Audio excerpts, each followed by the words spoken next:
El Observatorio del Poder y el Pulso.hn presenta Cuarto Poder.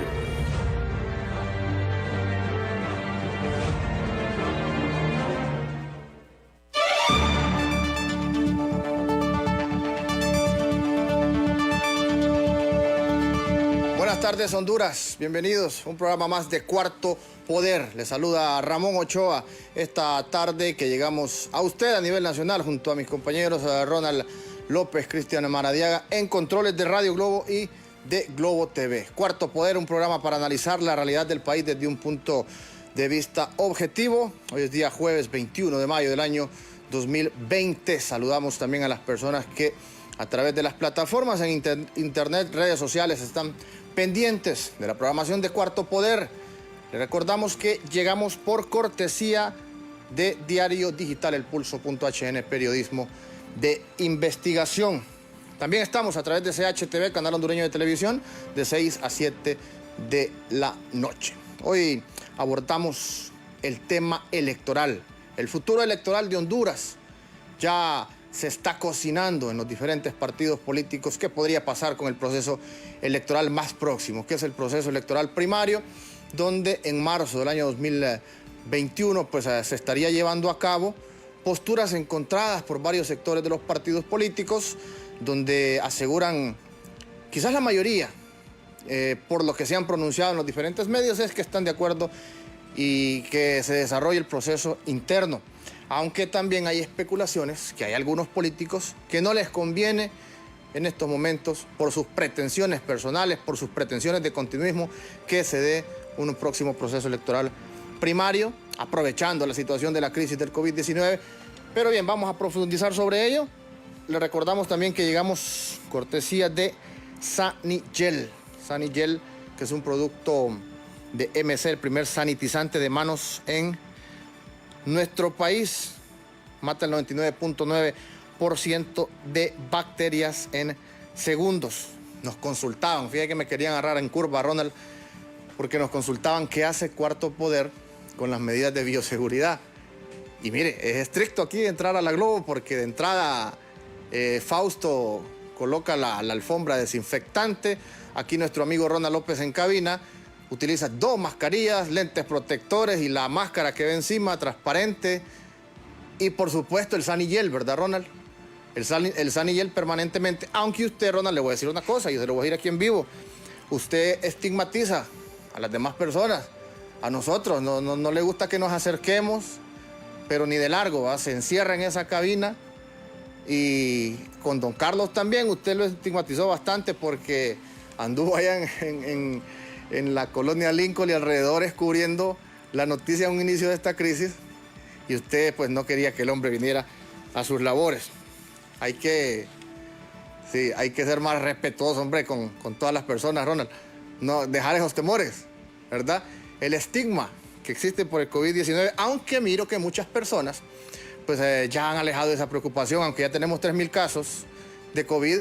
Mire usted, cuando teníamos 2 casos, empresas que estaban operando de las farmacias, supermercados, gasolineras, pues tenían medidas estrictas, ¿verdad? De desinfección de las personas, el uso de la mascarilla.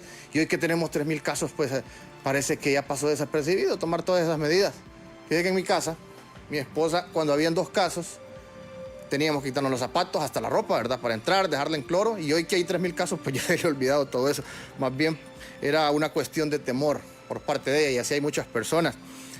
Ojo, no desestimemos el COVID-19 que sigue avanzando en nuestro país. Diario Digital, El Pulso, periodismo de investigación. Le recordamos que puede visitar la página web www.elpulso.hn, porque ahora la información está al alcance de su mano, a través de su teléfono, de su computadora, de su aparato electrónico. Y hoy nos presenta una nota interesante, que usted tiene que leerla. Si usted está pendiente de lo que ocurre en nuestro país en estos momentos con los actos de corrupción y quiere indagar, quiere conocer la realidad, lo invitamos a poder profundizar en esta nota que titula El Pulso: el virus de la corrupción contagia los hospitales móviles comprados por Honduras. Para enfrentar la crisis del COVID, el gobierno de Honduras declaró una emergencia Nacional y autorizó realizar compras directas. Inversión estratégica de Honduras, Invest, compró 7 hospitales móviles a un proveedor de los Estados Unidos. También se hicieron contrataciones directas de asesores con posibles conflictos de interés y millonarias adjudicaciones para acondicionamiento de planteles y supervisiones. En la operación de los hospitales hasta el día de hoy se han utilizado entre compra de hospitales, habilitación y supervisión de terrenos y asesores, escuche bien esta cifra, casi 1.240 millones de lempiras, por lo que sí se considera que suman un total de 277 camas. Cada una costaría 4 millones. Ojo, y aquí nos remontamos a lo del Seguro Social. ¿Se acuerda usted cuando aquellas ambulancias que en el mercado estaban a 400.000 o a medio millón de lempiras? Pues los delincuentes que administraban el Seguro Social en ese tiempo las compraban a 2 millones de lempiras. Similar, mire usted, cada cama entonces costaría 4 millones de lempiras en este trabajo de investigación que realiza el Pulso. Sin sumar la logística de mover por lo menos 247 contenedores por todo el país y otros gastos extras. Marcos Bográn, director de Invest H, explicó a elpulso.hn por qué se había escogido comprar esos hospitales móviles. Hicimos una búsqueda en línea de posibles soluciones para COVID-19. Se encontraron diversas alternativas, como hospitales de carpa, como el que está en Villanueva Cortés. Una carpa que es convertida en hospital, instalada por el Comité Permanente de Contingencias Copeco. Otros son hospitales inflables, que son más denominados como hospitales de guerra y no cumplen con las especificaciones que buscamos. Detalló que necesitaban que la compra cubriera 2 elementos. El primero, la mejor atención para las personas que se vean infectadas por el COVID-19. Y según él, estos hospitales son especializados para COVID-19. Y ahí sigue la historia en defensa propia, porque ha sido bastante cuestionado don Marcos Bográn, pero lo invitamos a indagar y vamos a seguir dándole lectura a esta nota a las 6 de la tarde. Sintonícenos también a través del canal hondureño de televisión CHTV. Interesante trabajo de investigación de Diario Digital, elpulso.hn. Así que entramos en materia. El futuro electoral de Honduras, ¿hacia dónde vamos? Participe, opine. Su opinión también es importante. Tenemos invitados esta tarde para poder profundizar sobre ello. Me avisa Cristian cuando ya estén listos nuestros invitados a través de videollamada. El movimiento de los partidos políticos en estos momentos de alianzas ya se está dando. En el Partido Nacional, don Ricardo Antonio Álvarez anuncia que se suma al movimiento del presidente del Congreso Nacional, don Mauricio Oliva Herrera. ¿Qué se está jugando en estos momentos en nuestro país? ¿Qué planes tiene el Partido Nacional controlado por don Juan Orlando Hernández, que le pertenece, que él manda, que él decide, y que es totalmente falso que exista una oposición dentro del Partido Nacional? Por lo menos es mi análisis puntual. Yo estaba escuchando varios elementos de analistas, de colegas y de políticos. Unos dicen que se fortalece la oposición dentro del Partido Nacional con Mauricio Oliva, y muy pocos he escuchado decir que Mauricio Oliva es lo mismo que Jó. Hace unos minutos escuchaba en esta radio a don Jorge Lobo, hijo del expresidente Lobo y diputado del Congreso Nacional, decir claramente que Mauricio Oliva es lo mismo que Juan Orlando Hernández y que este es un plan de don Juan Orlando Hernández para un posible continuismo de él. Ojo a las palabras de don Jorge Lobo. Mire, quizás hay compromisos en muchos medios de comunicación que reciben pauta del Congreso Nacional porque ha sido don Mauricio Oliva bondadoso, incluso hasta con medios de oposición en cuanto a la publicidad, y usted sabe que muchas veces los medios tienen que incluso hasta transformar su conciencia para poder conseguir estas pautas. Y yo creo que por ahí va la línea, hacer ver a Mauricio Oliva, que es el candidato de la oposición de Jó, que ya se le unió Ricardo Álvarez, que es oposición a Jó, y que van a derrocar al candidato de Jó, que es Papi a la Orden. En lo particular, no creo que don Papi a la Orden sea el candidato de Jó. Jó no va a confiar en una persona que, por ejemplo, en estos 2 periodos de la alcaldía municipal, don Papi a la Orden no se ha rodeado de gente nacionalista. Se ha rodeado de un cierto grupo empresarial, amigos cercanos a él. Don Juan Orlando Hernández no va a confiar en Papi a la Orden para que le cubra las espaldas después de que él salga porque no ha sido un hombre cercano a él. Mauricio Oliva sí lo ha sido, 2 veces presidente del Congreso Nacional. Ha sido un mandadero de don Juan Orlando Hernández en el Congreso Nacional. Nunca le ha hecho una oposición, falso, dentro del Congreso. Y ahora, ¿por qué vienen a decir que Mauricio Oliva es la oposición que tendrá el candidato de Jo, que es papi a la orden? Ojo, a otros rumores también. Se presume que don Narri Azura no estaría tampoco lanzando su candidatura a la presidencia de la República y probablemente se dio un consenso, muy probable, con un solo candidato y no ir a internas. O quizás sí ir a internas con 2 movimientos para definir los alcaldes, para definir los diputados, pero con una sola cabeza a la presidencia de la República, que en este caso recaería en el hombre de Juan Orlando Hernández, que es don Mauricio Oliva. O, como dice don Jorge Lobo, no hay, ya está don Eugenio Sosa, perfecto. Como dice don Jorge Lobo, no hay elecciones internas. No va el Partido Nacional a elecciones internas. ¿Y qué tal? Imagínese usted, yo creo que allá por el mes de julio, no, como en septiembre, octubre, creo que es la fecha límite para cambiar la foto de la papeleta. ¿Qué tal que Juan Orlando Hernández ahí se decida? Y diga, y don Mauricio Oliva, no, renuncio porque vamos abajo en las encuestas y don Orlando Hernández tiene mejor perfil y depongo mi candidatura para que participe en el próximo proceso electoral. Son escenarios posibles. Don Eugenio Sosa, sociólogo, nos acompaña esta tarde a través de la vía telefónica. Gracias por compartir con nosotros este tema tan importante, el futuro electoral de nuestro país. Bienvenido a Cuarto Poder. Le saluda a Ramón Ochoa. Buenas tardes. Muy buenas tardes, Ramón. Un gusto saludarle a usted, a su equipo y la audiencia que siempre le escucha. Gracias por atendernos. Sé que tiene el tiempo limitado esta tarde, así que vamos a entrar puntual. ¿Cómo mira el futuro electoral de nuestro país con estos últimos movimientos que se están dando? Alianzas dentro del Partido Nacional y posturas de varios políticos que dicen sí al proceso electoral interno. Se tiene que llevar a cabo el proceso electoral primario. Yo vengo sosteniendo, Ramón, que este proceso electoral casi de manera simultánea, desde antes tenía problemas, pero de manera simultánea con la pandemia, ya más de 2 meses, está en una situación de incertidumbre y amenazada por el continuismo. Voy a sustentar esto. En primer lugar, a estas alturas, primero se sigue sosteniendo que lo van a garantizar, pero realmente el hecho de contar con un nuevo censo electoral que se ha colocado como un elemento primordial para la transparencia electoral y no contar con una tarjeta de identidad nueva, son elementos que el tiempo nos va diciendo que eso ha entrado en un proceso de empantanamiento y que casi con certeza no estará para las elecciones primarias, pero a mí me parece que incluso dependiendo el comportamiento de la pandemia y la gestión de la pandemia, nada nos garantiza que eso vaya a estar con total certeza para las elecciones generales.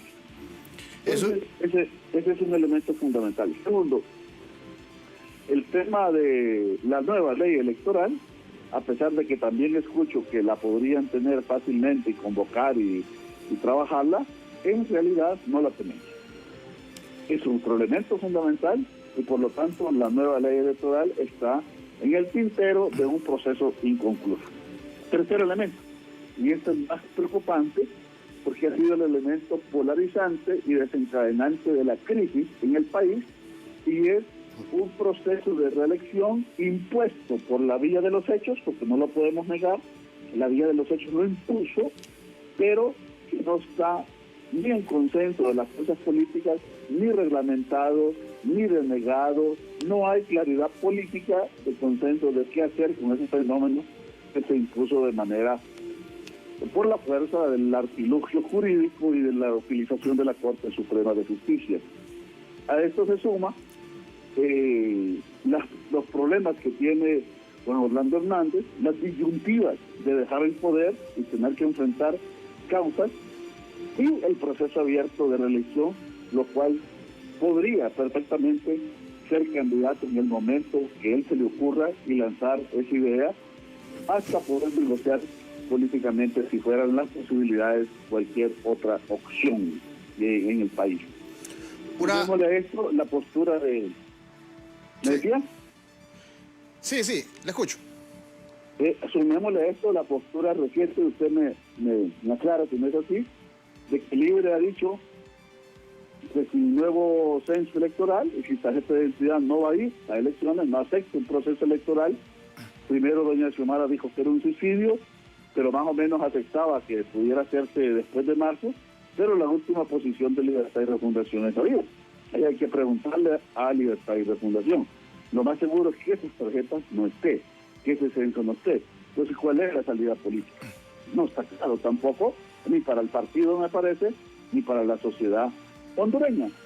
Y el último hecho, tenemos movimientos políticos internos del Partido Nacional con denuncias claras como el hijo de Pepe Lobo Soto, el señor Jorge Lobo, de las posibles contubernios de Oliva, y además una candidatura de Papi también, que para sí en algún momento ser más fuerte, que tiene sus cuestionamientos, pero que bueno, creo que todavía es un proceso abierto dentro del Partido Nacional.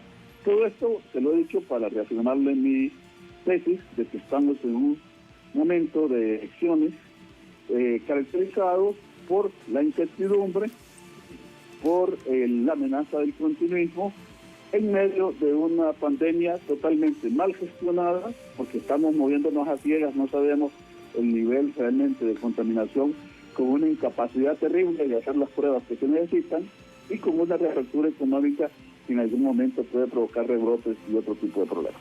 Ante un escenario de una candidatura de consenso del Partido Nacional, porque no hay que descartarlo, al parecer Oliva es el hombre fuerte en estos momentos, esto podría tener indicios de continuismo, le sería más fácil el camino a Juan Orlando Hernández para en la fecha que él quiera anunciar una candidatura y ceder por parte de don Mauricio Oliva. Como le decía al principio, tendría hasta finales del otro año para decidirse y para no crispar a la sociedad en estos momentos con una posible candidatura de Jos, sino que hasta el final, ya cerca de las elecciones. ¿Podría darse este escenario? Mire, ese es un escenario que dentro del Partido Nacional es donde tiene mayores posibilidades. Sí. Porque a pesar de los cuestionamientos, a pesar de el desgaste dejó en la sociedad, pero menos dentro de su partido, aunque también lo tiene, entonces, siendo un partido con una trayectoria de disciplinamiento, mucho más que el Partido Liberal históricamente, y creo que a pesar del manejo que tiene don Manuel Zelaya Rosales, muy fuerte, profundamente fuerte y libre, tampoco es un partido que tiene las características. Me parece que en cualquier otro partido eso haría una crisis prepolítica, preelectoral de muchas dimensiones, cosa que en el Partido Nacional ese escenario podría darse con menos posibilidades de crisis que en los otros partidos. También nos acompaña don Denis Gómez, ex magistrado del Tribunal Supremo Electoral, secretario ejecutivo del Partido Innovación y Unidad PINU, a través de la videollamada. Cristian, ¿me confirma? Perfecto. Don Denis Gómez, bienvenido a Cuarto Poder, buenas tardes. También nos acompaña don Eugenio Sosa, hablando del futuro próximo electoral de nuestro país. ¿Cómo mira el escenario con estos movimientos que se están dando? Buenas tardes, don Denis. Bueno, primero, buenas tardes a ustedes, a los periodistas Ochoa, Paz, y había ya encontrado que era Eugenio Sosa el que estaba ahí por el audio. Ya Eugenio ha descrito una serie de escenarios. Don Denis, lo interrumpo porque me dicen que tiene la cámara al revés para que lo podamos enfocar en la pantalla. Pero sí la escuchamos, puede seguir. Bueno, sí, por mientras se acomoda don Denis Gómez, Cristian, miremos el tuit de don José Manuel Zelaya Rosales, donde establece, bueno, quizás, sí de forma clara, quieren elecciones. Ese es el pronunciamiento de la bancada reunida con el coordinador de Libre, Mel Zelaya. No aceptamos ir a un proceso electoral con el viejo censo manipulado y generador de fraudes. Exigimos que se respete la programación electoral ya establecida y se desarrollen elecciones con un nuevo censo electoral y una nueva tarjeta de identidad. Quieren elecciones, pero no quieren. Sí, quieren que sean en marzo, pero si no hay censo, si no hay tarjeta de identidad, no quieren.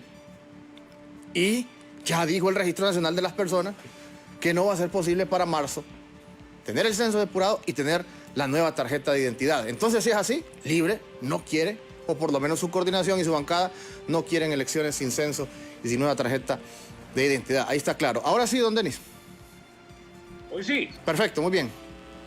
Bien, bueno, le decía yo que ya Eugenio ha delineado algunos de los escenarios que hay. Ustedes han escuchado todos los detalles que a nivel nacional empiezan a salir. Usted precisamente ha dicho ahorita, a veces parece que se quiere y no se quiere al mismo tiempo. Sí. Lo cierto es que la pandemia tiene efectos en los procesos electorales, y si usted va a revisar el continente que ocupamos nosotros, hay ya algunas situaciones, por ejemplo en República Dominicana, en Uruguay, en Bolivia, en Ecuador y también en el Paraguay, que de inmediato ha tomado algunas determinaciones en relación a los procesos. Una cosa es el marco jurídico que nos dice que el proceso electoral hondureño consta de 2 etapas. Y las 2 etapas son igualmente con denuncias electorales de fraude electoral. Se llaman las elecciones primarias internas y las generales. Quiero salir al paso para todas aquellas declaratorias que han dado diciendo que solo el proceso general es corrupto e impune. Categóricamente los partidos que van a elecciones primarias se caracterizan sus elecciones por denuncias de fraude electoral, pero lo más grave de todo en el país, impunidad. En ese punto entonces hay una responsabilidad que le corresponde al Registro Nacional de las Personas. No solamente es la base de datos de las personas que cada año están solicitando su nueva tarjeta de identidad. Cada 4 años hay un número aproximado entre 700,000 a 800,000 jóvenes que están solicitando su tarjeta de identidad. Se necesita hacer una depuración de la base de datos de la tarjeta de identidad, pero también se necesita hacer una depuración de todo lo que enmarca el registro civil, que es responsabilidad también del Registro Nacional de las Personas. Porque la primera responsabilidad del registro de las personas no es electoral, licenciados, Sí. Tanto Ochoa, Paz y Sosa. La primera responsabilidad del RNP es tener un documento confiable, inviolable, que representa la seguridad y la soberanía de este país, y no hay ninguna evaluación, ninguna expresión que vaya orientada a esa necesidad que tenemos de tener un elemento, un sistema de identificación nacional que sea confiable. Ese Registro Nacional de las Personas ha sido cooptado por grupos del crimen organizado, y ahí tienen que ponerle atención los actuales miembros del directorio, o como ahora le denomine la ley. El segundo término es que junto con esa depuración de la base de datos, de las bases de datos anteriores, en el caso muy particular, el PINU emitió un comunicado diciendo que necesitamos que haya una depuración técnica de la base de datos de las nuevas tarjetas de identidad, pero también de las defunciones, también de los nacimientos, también de los dobles nombres que se acostumbran. Y vea que hay otro detalle muy grave ahora, que son las usurpaciones de nombre.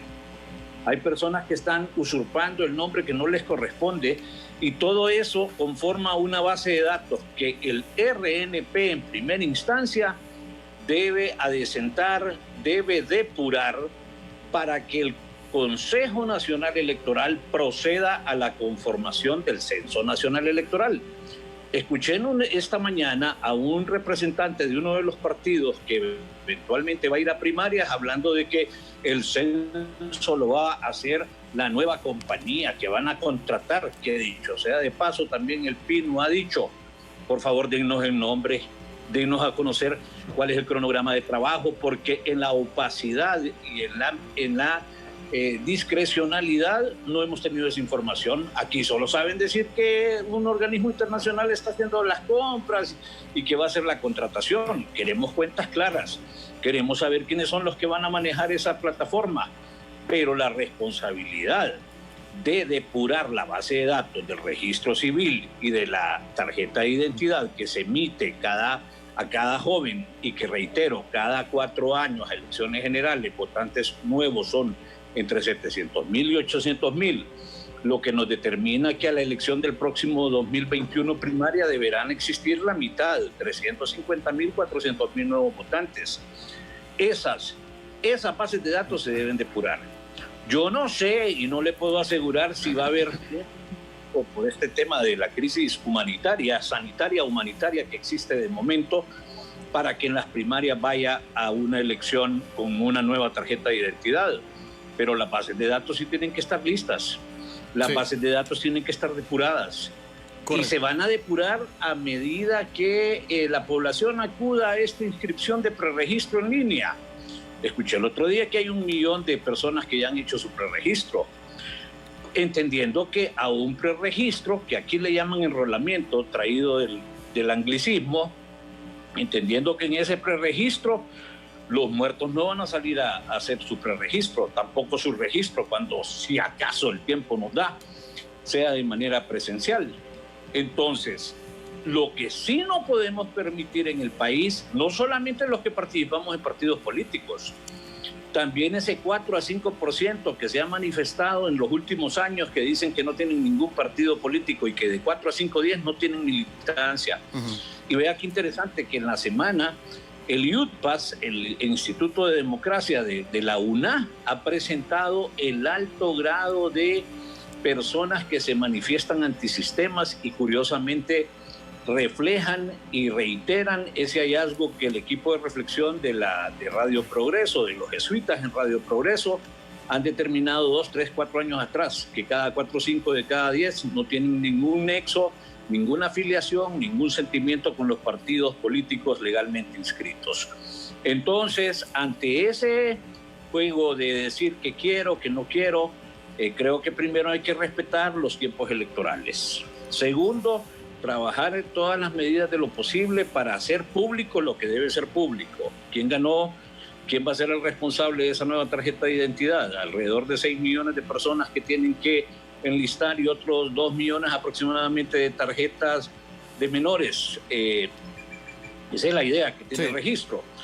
Y después el tema de que tanto los partidos políticos, que son los principales interesados de los procesos primarios, porque les cuento que las elecciones primarias no solo son para los partidos políticos mayoritarios, que se llaman, son también para aquellos que dice la ley después que si constatan de que no hay más de un movimiento interno, entonces van a elegir en base a sus estatutos, pero el llamado es para todos. La ley es para todos, la excepcionalidad es para aquellos que no tengan esos puntos. De igual manera, digo yo... Lo interrumpo, don Denis, porque yo sé que don Eugenio Sosa tiene el tiempo limitado, después nos podemos quedar con usted. Don Eugenio, para ir finalizando, ¿a quién le conviene que no se dé el proceso primario? ¿A qué actores de los 3 partidos políticos que van a primarias, Libre, Nacional y Liberal? ¿Por qué sacan este elemento, que yo lo considero más bien como una excusa, que no está depurado el censo, que no está la nueva tarjeta de identidad, si en un proceso primario se supone que, por ejemplo, en el caso de Libre, a quien le tiene temor es al Partido Nacional, que le haga fraude en las elecciones generales?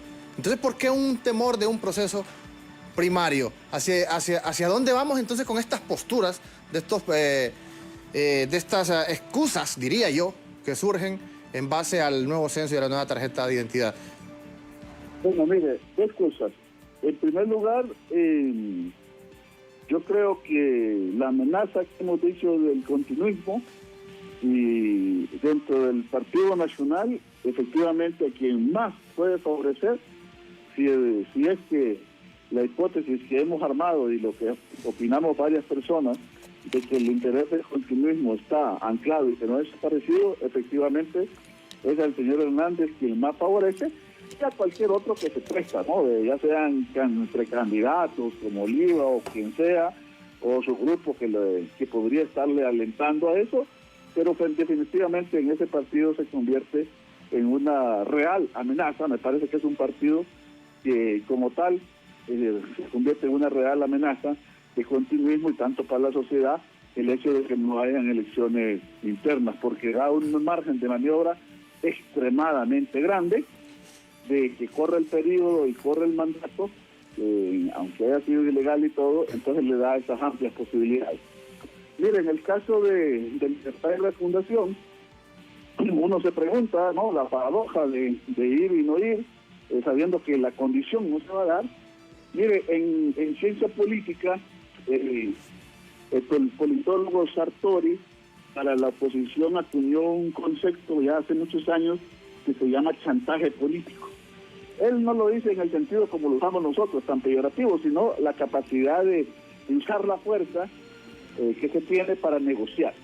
Yo creo que en este caso, esa declaración de Libertad y Refundación, más que convenirle materializarla, le conviene para provocar algunos procesos de negociación que le puedan interesar políticamente, ya sea dentro del mismo proceso electoral u otro tipo de cosas fuera del proceso electoral. Yo no le encontraría otra posibilidad y otra apuesta. ¿Negociación con quién? Bueno, pues mire, cuando usted quiere algo y quiere negociar, negocia con quien tiene la capacidad de ceder, y en este caso en primera instancia hacia el poder. Pero tampoco, no solo porque recuerde que Libertad y Refundación, que supuestamente está buscando de manera decidida la alianza, sostiene que quien tenga más votos, caudal electoral, debe encabezar esa alianza. En ese caso, Libertad y Refundación podría alegar los votos que obtuvo en la alianza de oposición, donde estaba Narrala, como su caudal para ponerlo como punto de partida para la negociación de una alianza electoral, lo cual supondría casi de manera automática que la alianza existiría sí y solo si la encabezan, en este caso, alguien de Libertad y Refundación. Finalizo. Las candidaturas independientes que pueden surgir, ya surge Roberto Contreras, que se presenta como una opción para la alianza. Yo creo que pueden surgir más candidaturas independientes, candidatos con buen perfil, que puedan llegar a ese voto independiente que está necesitado, más de un 40% de la población necesitada de candidatos que no tengan nada que ver con los partidos que ya existen. ¿Podría debilitar esto una alianza futura, una mega alianza para que se pueda unir? Puede incluso el Partido Nacional, porque va a tener bastante dinero, bastantes recursos, miles de millones de lempiras para su campaña, podrá manipular también otros candidatos que surjan y que no cedan a la alianza para dividir el voto, y va a ser difícil o catastrófico que se dé la unión de esta alianza. Mire, el sistema de partidos hondureños, desde las candidaturas independientes clásicas como las conocemos en todos los procesos electorales hondureños, donde surge alguien y intenta fuera de los partidos avanzar, ese tipo de candidaturas no tiene ninguna perspectiva en el país. De alguna manera, el sistema de partidos hondureños todavía, a pesar de que sí hay mucha inconformidad, también tiene todavía mucho arraigo. Lo que sí puede surgir o podría generar un tambaleo en el sistema de partidos es un real y verdadero outsider. Pero de alguna manera no miro esas características en el señor Contreras ni en ninguna otra figura política de las que asoman en la perspectiva electoral. Creo que Narrala ocupó ese espectro, y después de Narrala no ha surgido alguien que sustituya a Narrala y que se eleve por sobre los partidos con esas características que se da en momentos muy exclusivos, totalmente carismáticos, arrolladores y que avasallan con la institucionalidad partidaria. Le agradezco mucho su participación, don Eugenio Sosa. Saludos a Denis y a ustedes. Muchas gracias. Muchas gracias. Buenas tardes. Don Denis Gómez, siempre a través de la videollamada, sobre esta misma consulta que le hacía a don Eugenio Sosa. Habla de que pues a Libre le convendría no ir a primarias, o por lo menos al sector oficialista de Libre, porque hay 3 candidatos, no ir a primarias para negociar quizás de forma más fácil una alianza, no desgastarse en un proceso primario, porque imagínese usted un desgaste en un proceso primario, ganar una candidatura para después cederla. La verdad que puede ser una opción real esa, que a Libre o al sector oficial de Libre le convenga mejor irse de una elección general, negociar con los otros 2 candidatos, en el caso de Ignacio Mara, o negociar directamente una alianza ya en una elección general o a través de una opción B o de otras alternativas que surjan. Quedarnos con opción. Mire, la elección primaria, reitero, en la ley electoral vigente, porque la nueva no está lista todavía, ¿verdad? Y no creo que vaya a decir algo tan diferente a la actual. Dice que a los partidos políticos se les convoca para elecciones primarias e internas, y de hecho el cumplimiento de esa actividad, el llamamiento, debe ser hecho por el Tribunal Supremo Electoral, entiendo yo, el 13 de septiembre de este año. Si los partidos, dice más adelante la ley, demuestran que no tienen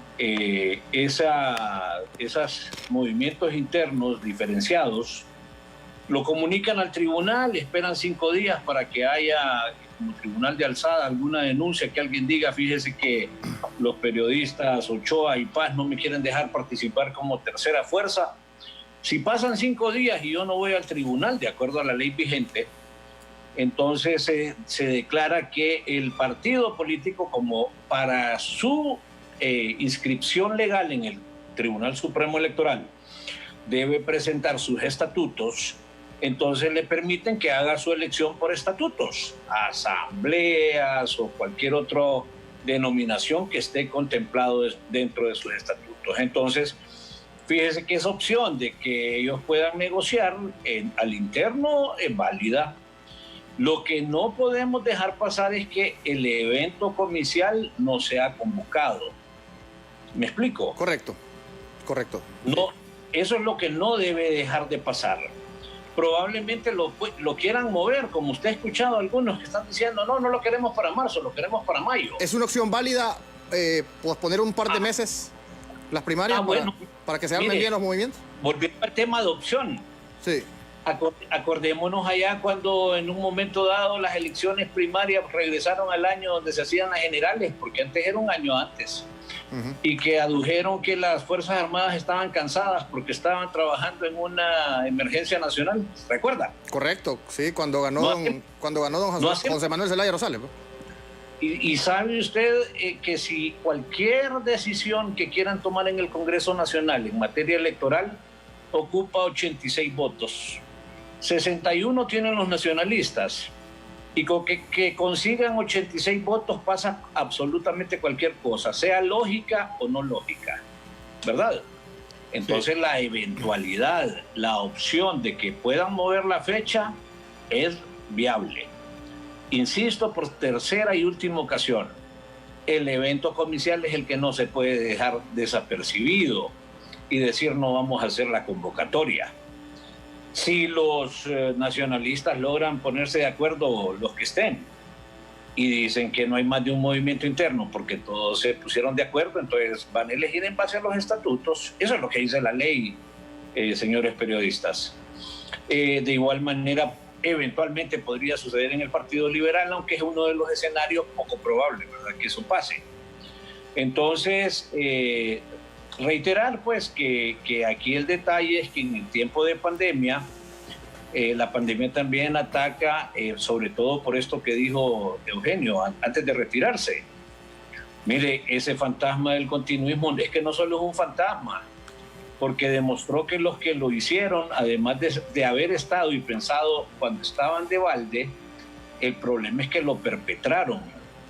Y saben cómo perpetrarlo y saben cómo seguirlo haciendo. Y ante eso hay una obligación de los partidos políticos, de los cuales el PINU ha hecho una posición muy clara y fuerte en la necesidad de recuperar la democracia electoral de este país, que hoy por hoy está cooptada por el autoritarismo, el continuismo, pero sobre todo por el dinero del narcotráfico que ha impregnado toda la institucionalidad y que lamentablemente nos tiene en una condición de indefensión, nos tiene en una condición de corrupción agravada en tiempos del COVID-19.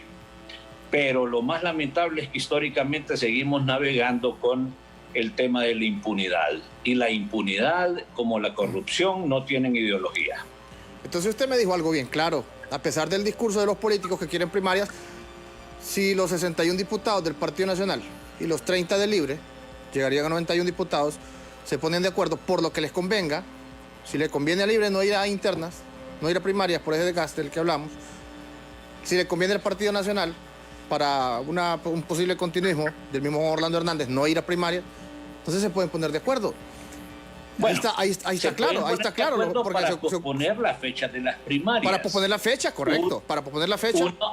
Pero fíjense que una opción... O para que no se dé el proceso, porque, don Denis, menos deseable... Para que no se dé el proceso, porque ya está el argumento de Libre, de la bancada de Libre, de que si no hay censo no quieren primarias. Pueden o posponer la fecha o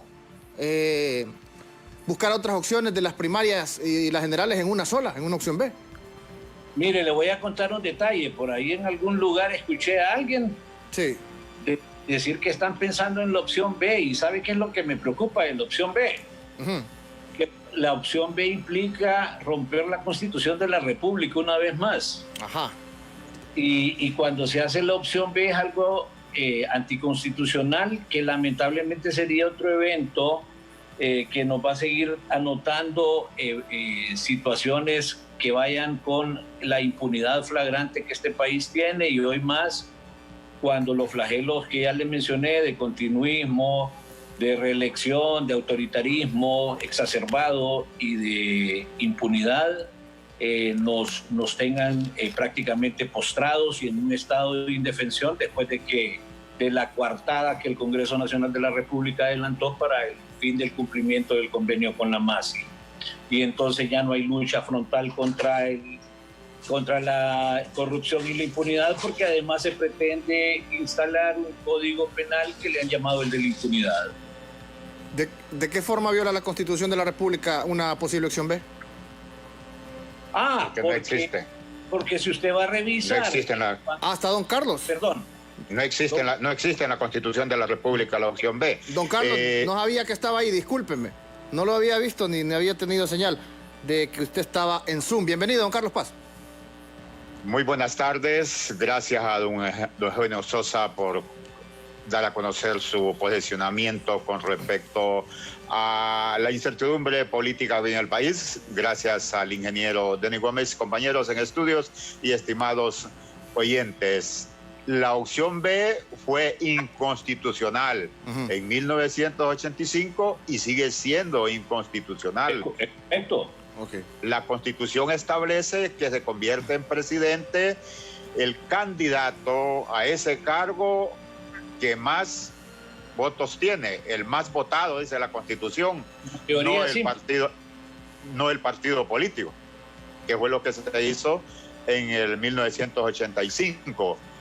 Pero yo quería plantearle al ingeniero y a ustedes, compañeros en estudio, y a los oyentes, el por qué se está tratando de generar la percepción en el pueblo hondureño que don Mauricio Oliva es opuesto a Juan Orlando.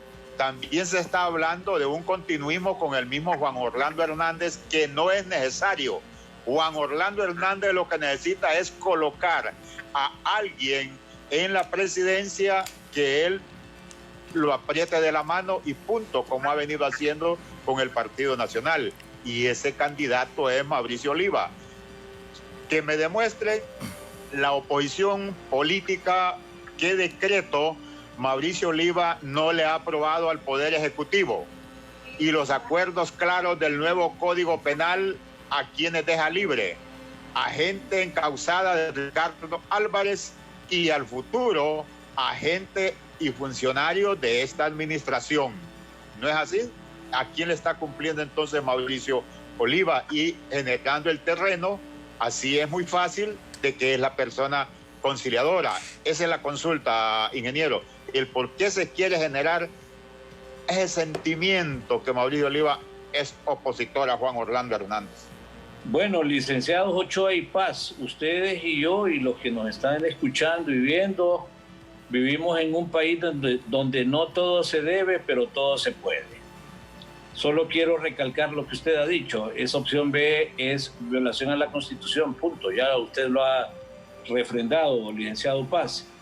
Y el tema de la estrategia política partidaria, pues tiene que pasar por esos asomos, ¿verdad? De decir que es la oposición. Veamos otro detalle. Mire, con esto del Tribunal de Justicia Electoral, nadie de los partidos políticos que pueden conseguir 86 votos dijo, ¿por qué no hacemos una reforma constitucional del artículo 316 que habla de la Sala Constitucional de la Corte Suprema de Justicia para que deroguemos el numeral 2 que habla que esta sala tiene que ver con actividades que involucren al Tribunal Supremo Electoral, así como está redactado, porque todavía no está la nueva ley, pero debería decir, o debe decir el Consejo Nacional Electoral.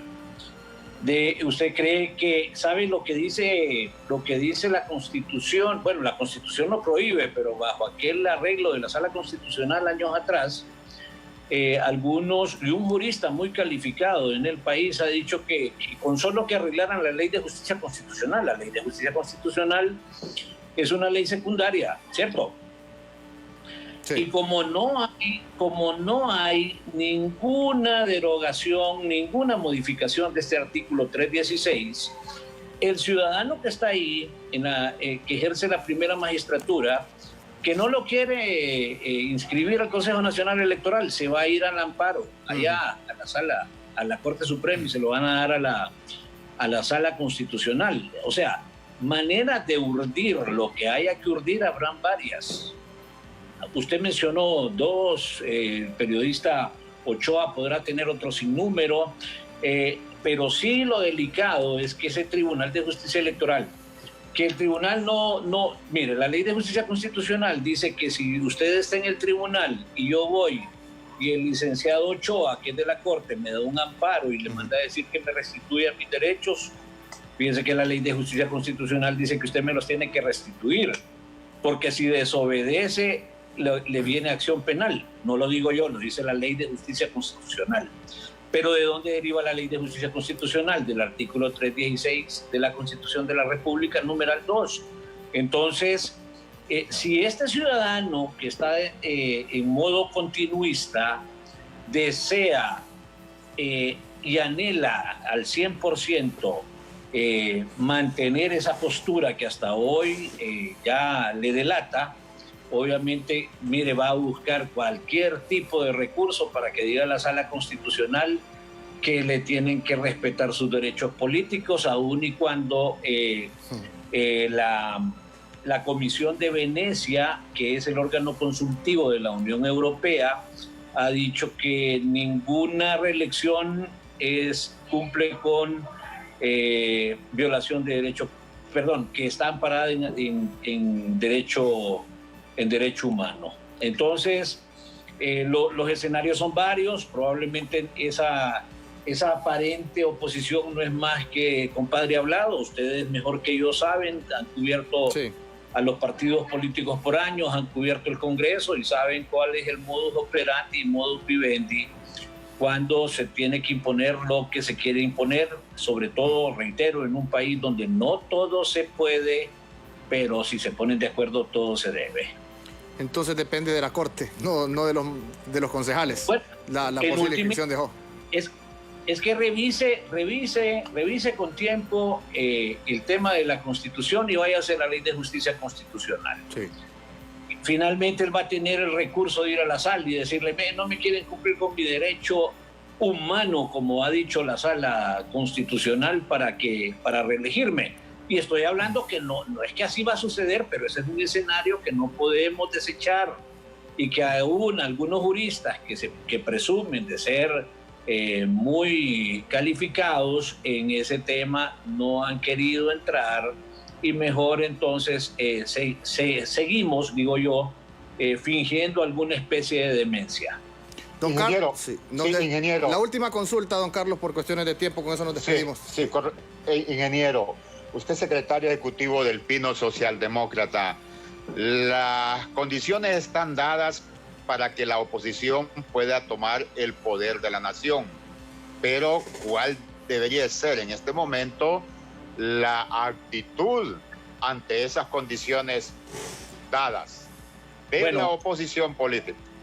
Hay condiciones, usted muy bien lo dice. La virtud es saber aprovechar las condiciones. porque si no tiene la virtud para aprovecharla, se van a desaprovechar de nuevo.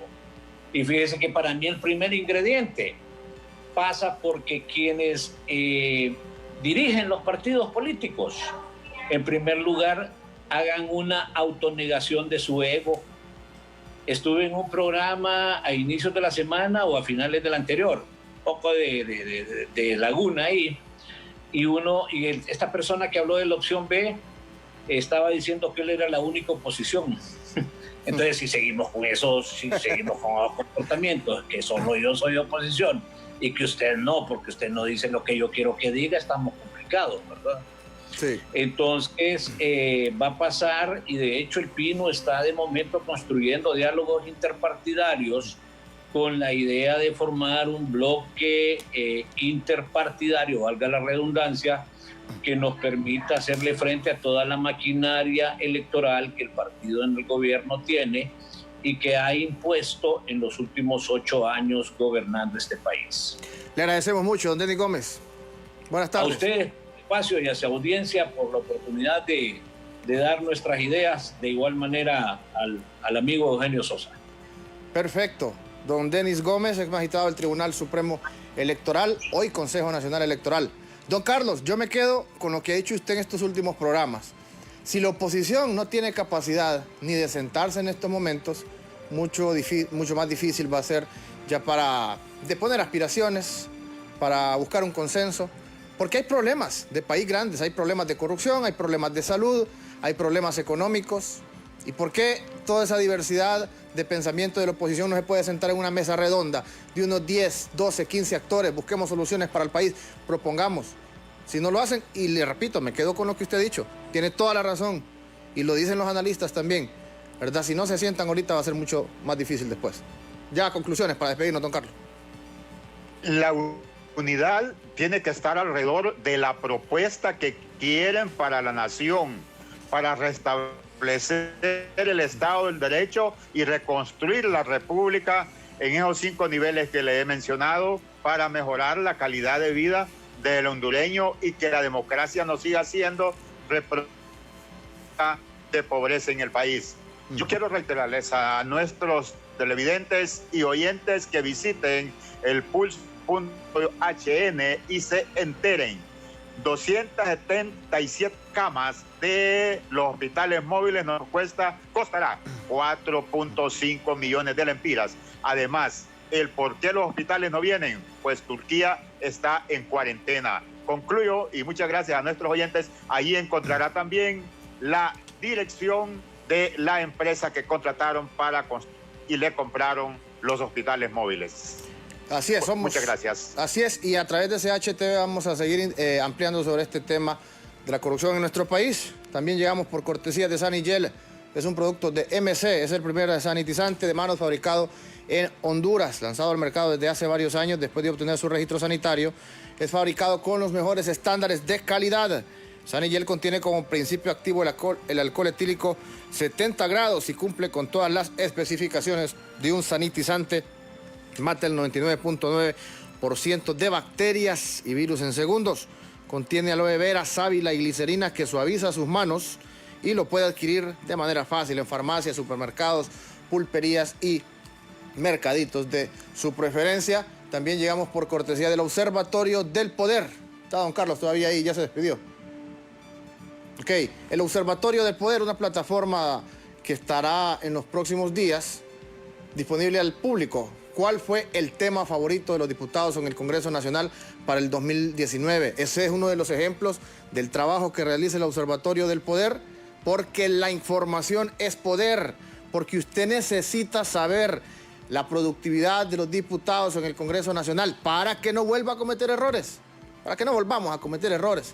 Hemos cometido errores poniendo enclenques en esas butacas que no sirven para nada, que no nos representan, aunque a veces no somos nosotros, son las mismas computadoras, es el mismo sistema, incluso dentro de los mismos partidos políticos se ponen de acuerdo con las autoridades electorales para saber ya quiénes van a ser los diputados. Esperamos cambios en nuestro país, pero para cambiar esta nación que está golpeada y que en el año 2022, si entrega don Juan Hernández, pues los que asuman el reto de la conducción de este país van a encontrar un caos. Así que tienen compromisos, retos importantes. Tenemos que participar, tenemos que estar activos en los procesos sociales, procesos políticos, seguir denunciando, seguir alzando nuestra voz, seguir nosotros como comunicadores ampliando sobre los robos que se están cometiendo también en este momento. En estos momentos ahorita, Honduras sigue siendo asaltada.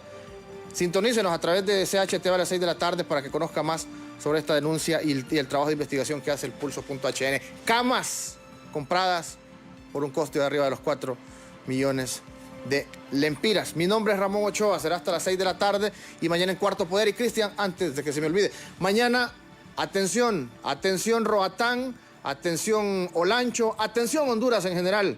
Hay crisis energética en estos momentos en nuestro país.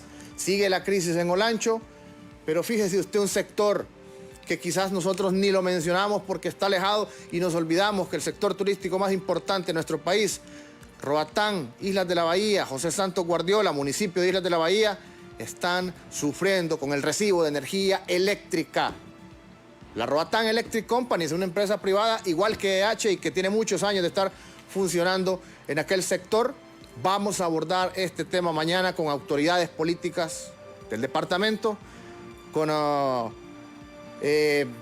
personas de la Roatán Electric Company, con funcionarios de la Comisión Reguladora de Energía para saber qué es lo que está pasando. ¿Cómo es posible que una persona pague 8.000 lempiras de energía eléctrica en su hogar? Doble y triple ha salido la tarifa en estos últimos 2 meses de cuarentena para la gente de Roatán que están sufriendo. Mi abrazo solidario y a estar pendiente mañana a través de Cuarto Poder Radio Lobo de 4 a 5 de la tarde, CHTV de 6 a 7 de la noche. Tema energético para el día de mañana. Buenas tardes.